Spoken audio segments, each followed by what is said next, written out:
si je devais dire quelque chose à mon enfant intérieur ou bien aux générations futures ou les personnes qui ont besoin d'aide, la première chose, c'est de la détermination.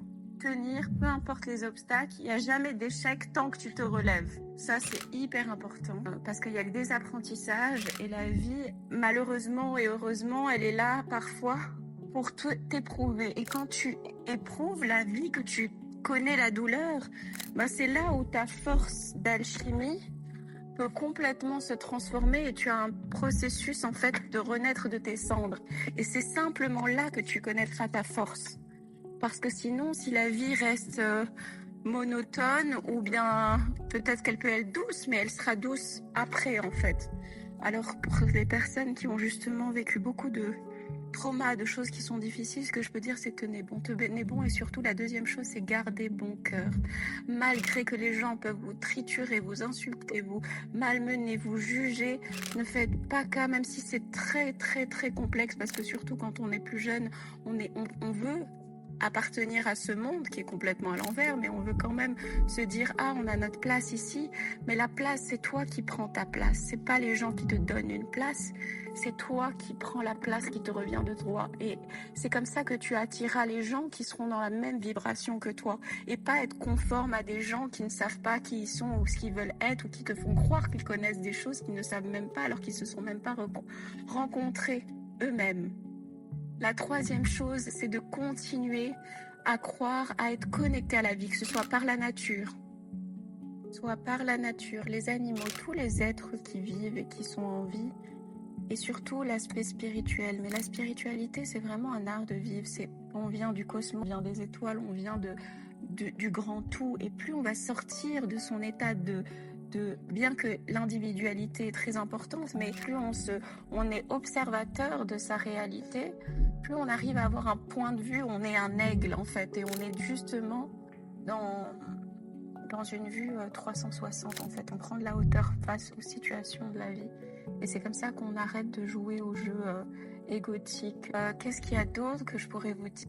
La bonté, garder bon cœur, rester bienveillant et puis apprendre à mettre ses limites. Ça, c'est primordial, surtout pour les empathes. La seule manière dont vous allez pouvoir survivre dans ce monde et vivre, c'est d'apprendre à mettre des limites avec les gens et d'être observateur, de pas être tout le temps dans ce sacrifice, de vouloir aider, d'être dans une bienveillance à outrance alors que la personne vous a déjà montré qui elle était et qu'elle n'a pas elle est pas dans le respect d'elle-même. Donc, tant qu'elle n'est pas dans le respect d'elle-même, elle ne pourra pas être dans votre respect. Et c'est pas en faisant et en vous pliant en 500 millions de morceaux que la personne reconnaîtra votre valeur. Parce que toutes ces choses-là, tant que les gens pensent que les choses sont acquises pour eux, ils ne prennent pas en compte, en fait, chaque acte comme un cadeau. Et comme une bienveillance et comme un choix. Et tant que les gens ne comprendront pas ça, pour eux, ils vont prendre, et vous êtes une station à essence gratuite, en fait, alors que rien n'est forcément gratuit parce que ça vous coûtera de votre énergie, de votre bien-être et surtout de votre santé mentale, physique, psychique et émotionnelle. Donc, c'est pour ça que c'est très, très, très, très important que vous puissiez justement apprendre à mettre des limites, mais et ce que je répète souvent, c'est que quand je dis non à l'autre, c'est je me dis oui à moi. Alors, dites-vous oui et surtout apprenez à vous distancer des gens qui peuvent être néfastes de vous par choix. Et parfois, oui, vous allez être seul, mais au moins vous serez avec vous-même, parce qu'une chose qui est importante, c'est pas avoir peur d'être seul, parce que vous serez mal accompagné. Être mal accompagné juste pour remplir un espace de vide, c'est comme rester avec du néfaste, et en fait on pensait que tout d'un coup ça va vous remplir, mais ça vous ne remplira que d'anxiété, de mal-être, de choses où vous resterez tout le temps dans votre tête à essayer d'analyser des comportements et pas être dans l'énergie de votre cœur.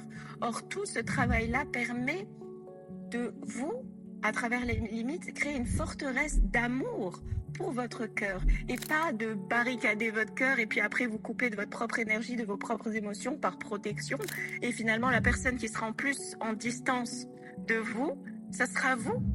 Donc vous vous direz mais qui je suis, qui j'ai été, qui truc, et vous serez toujours éloigné de vous en fait. Donc en voulant mettre les gens à à distance et vous protéger tout en restant à les fréquenter, ben, la plus grande distance que vous mettrez avec vous, c'est celle avec vous-même en fait. Et puis après, vous allez vous perdre dans les autres, dans l'autre, et puis ça sera une histoire sans fin. Donc c'est pour ça que n'ayez pas peur de la solitude, parce qu'il n'y a pas de réelle solitude. À partir du moment où tu te connectes à ton cœur, à ton être, à ta nature de vie, mais toute la multidimensionnalité que tu peux être, tu ne pourras jamais ressentir cette solitude. Au début, oui, parce que c'est une forme de détox, parce que parfois, si tu as toujours été tout le temps agglutinés les uns les autres, c'est vrai que comme tout, ben, parfois tu vas sentir une sorte de vide, mais il n'y a pas de vide parce que tout se transforme en fait. Il n'y a pas, rien ne se perd, tout se transforme. Et c'est pour ça que c'est très très important que tu apprennes à aller à ta rencontre, aller à qui tu es vraiment pour être ton meilleur compagnon. Parce que si tu cherches à chaque fois qui va être le compagnon de ma vie, que ce soit en amitié, en amour, en tout ça, ben ça sera jamais autant que savoir qu'est-ce que tu te veux, où tu veux aller et apprendre à réellement te connaître, parce que finalement tu seras que défini parce que les gens veulent que tu sois et jamais dire mais en fait qu'est-ce que je veux, qui je suis. Et c'est comme ça que tu pourras répondre à la question à qui je suis. Tant que tu te fréquenteras d'abord pour savoir qu'est-ce que tu aimes, qu'est-ce que tu n'aimes pas, déconstruire ce que tu croyais que tu étais, et ça prend du temps en fait. Et il faut savoir prendre ce temps-là, mais c'est une rencontre vers soi. Et à partir de là, bah pour éviter d'être en autarcie, parce qu'à un moment, quand on va trop dans des extrêmes, c'est important après d'aller à la rencontre de l'autre. Mais finalement, c'est qu'une rencontre de toi pour voir où est-ce que tu en es déjà, dans apprendre à mettre tes limites, apprendre à savoir qui tu es, toutes ces choses-là, et te dire, ah, mais qui j'aimerais fréquenter finalement. Et du coup, c'est comme ça que tu pourras te réajuster. Peut-être que parfois, ah non, c'est ce type de personne, ah non, c'est pas ce type de personne. Et puis, finalement, comme nous sommes des êtres multidimensionnels, tout le monde. Et c'est très important de savoir aussi si les gens ont fait un travail sur eux. Parce que si les gens ne sont pas allés se regarder de l'intérieur, faire ce voyage intérieur, ils ne pourront jamais vous accompagner dans vos profondeurs ou même les saisir ou les comprendre. Donc c'est pour ça que c'est très très important de aussi être dans l'observation de l'autre sans le juger, mais se dire est-ce que cette personne est apte à me comprendre dans mon intériorité tant qu'elle n'est pas allée se connecter à elle-même. Et tout ça, ça demande énormément de force et de courage. Et c'est comme ça que vous serez invincible en fait, parce que peu importe ce que les gens peuvent dire, penser, ou ça ne vous touchera plus parce que la personne que vous êtes allé à sa rencontre, en fait, vous-même, vous ne vous jugerez plus. Donc, vous n'accepterez plus, en fait, quelques commentaires, qui soient positifs, négatifs, vous vous en fichez après, parce que vous savez qui vous êtes. Et là est votre plus grande liberté. Alors, saisissez-la. Et si vous avez besoin d'aide dans ce processus, cet accompagnement, toutes ces choses-là, n'hésitez pas à me contacter et je serai ravie de pouvoir vous accompagner dans ce processus. Alors, gardez force, courage et foi et surtout beaucoup d'amour. C'est ça qui vous sauvera dans ce monde. Alors, à tout bientôt et encore merci pour votre écoute. Au revoir.